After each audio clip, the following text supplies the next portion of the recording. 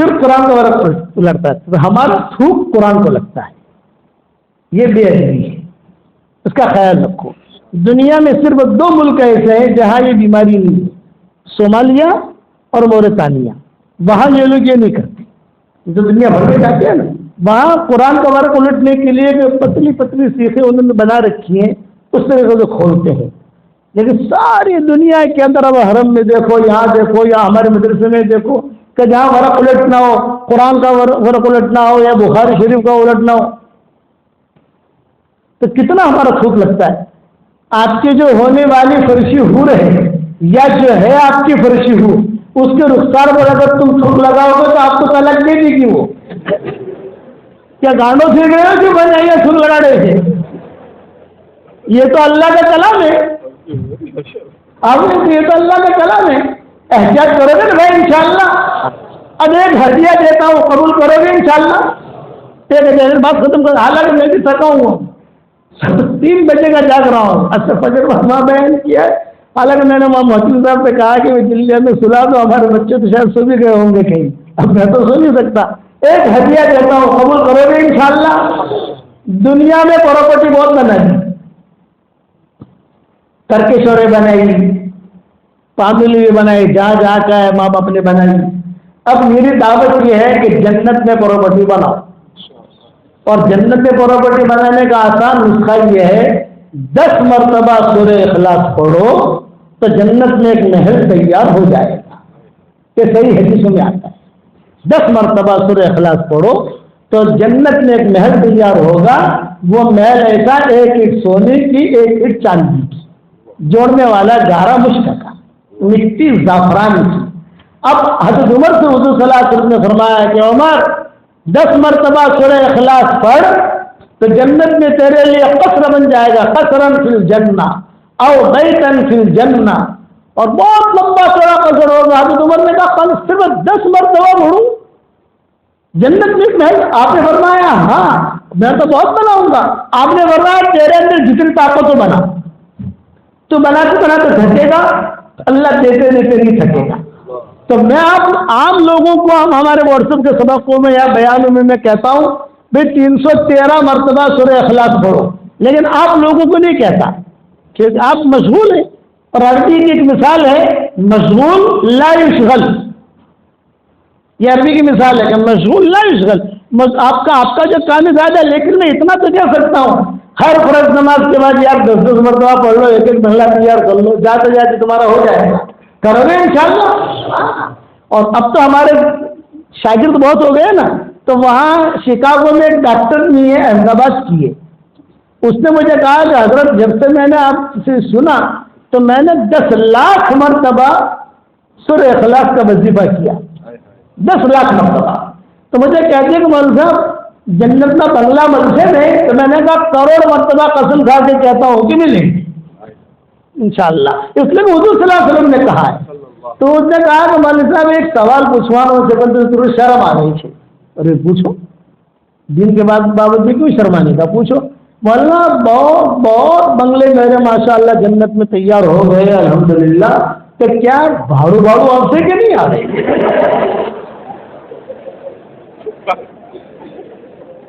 سب سے کیا میں نے کہا یار گجراتی کو بھاڑے کا بہت فکر رہتا ہے. گجراتی اور پنجابی ان کو بھاڑے کا بہت فکر رہتا ہے. میں نے کہا بیٹا کیا بھاڑو تو نہیں آ رہے؟ تو آتنا بتا بنگلہ سو پرسوں آپ نے. میں نے کہا تو ٹینشن نہیں لے, چنتا نہیں کر, آپ نے جنت میں جسو, اس لیے انشاءاللہ مشورہ سے لے لو. آپ سمجھئے 313 مرتبہ اگر کوئی سورہ اخلاص پڑھے تو 31 بنگلے جنت میں تیار ہو جائیں گے, اور 104 مرتبہ قرآن شریف پڑھنے کا ثواب ملے گا, اور کوئی انکم ٹیکس والے کا میسج نہیں آئے گا. یہاں تو آپ 2 بنگلے خریدو تو انکم ٹیکس والے کھڑے ہو جاتے نہیں ہو جاتے. آپ کا مجھے پیسہ لانے کیا دیتی. اور وہ بنگلے میرے والد صاحب رحمۃ اللہ علیہ کہتے تھے کہ بیٹا یونس آپ نے گھریے نا, گروا میں جب سونے کا ٹائم آ گئے نا, نیند میں آگے تو 2-4 بنگلے بنا دینے کے. یہ ابا کہتے تھے کہ نیند نہیں آتی تو خام اگر دھرتی کے بات ہے کیوں 2-4 بنگلے بنا دیں گے جو اپنے کو کم لگیں گے. اور مجھے ایک بات مزاق میں یہ بھی کہتے تھے کہ دیکھو جنت میں تو اللہ بنگلہ دینے پر قادر ہے، وہ تو قادر ہے. جو اللہ جنت میں بنگلہ دینے پر قادر ہے وہ اللہ دنیا میں بھی دینے پر قادر ہے. تم تو بنگلے بنایا جاؤ، تو وہاں ہو سکتا ہے 2-4 بنگلے اللہ وہاں سے یہاں اتار لے گا تمہارے لیے. اور اللہ نے میرے ساتھ ایسا ہی کیا. مکہ میں اللہ نے بنگلہ دے دیا، مدینہ میں بنگلہ دے دیا، گٹھاموں میں بنگلہ دے دیا، بمبئی میں بنگلہ دے دیا. اللہ کا شکر ہے. تو آپ بھی بناؤ گے بنگلے انشاءاللہ. ہر مرتبہ کے بعد 10 مرتبہ چلتے چلتے تک اپنے پڑھائی کا جی وہ نو اپنے جا رہے ہیں 10 اور استحزار کے ساتھ ایک بنگلہ تیار ہو گیا الحمدللہ. اچھا بنگلہ جب تیار ہو جاتا ہے تو آدمی کے دل میں خواہش ہوتی ہے کہ ذرا پھلواری ہو، درخت ہو. تو حدیث شریف میں آتا ہے جو آدمی ایک مرتبہ سبحان اللہ العظیم بحمدہ پڑھتا ہے جنت میں کھجور کا درخت لگ جاتا ہے. اور جنت میں جو لکڑی نہیں ہوتی سونے کا تنا ہوتا ہے. اب آپ کو جتنے درخت لگانے ہو لگاؤ. سمجھ گئے؟ مدینہ منورہ میں نے بیان کیا، ایک لڑکی آئی، عورتوں کا بیان تھا. اس نے کہا شیخ میں نے جنت میں 50 درخت لگا لیے. اس کی بڑی بہن آئی، اس نے تو 50 لگائے، میں نے 100 لگا لیے. 100 مرتبہ سبحان اللہ العظیم بحمدہ پڑھا، میرے 100 درخت لگ گئے. دین ہمارا بہت آسان ہے، کرو گے انشاءاللہ بھائی. اللہ تعالی ہم سب کو عمل کرنے کے توفیق عطا فرماوے اور اچانک کا خیر اللہ ہم سب کو عطا فرماوے. اور ہمیشہ میں دعا کرتا ہوں اس کے لیے جو مجھے اپنی دعاؤں میں یاد رکھتا ہے.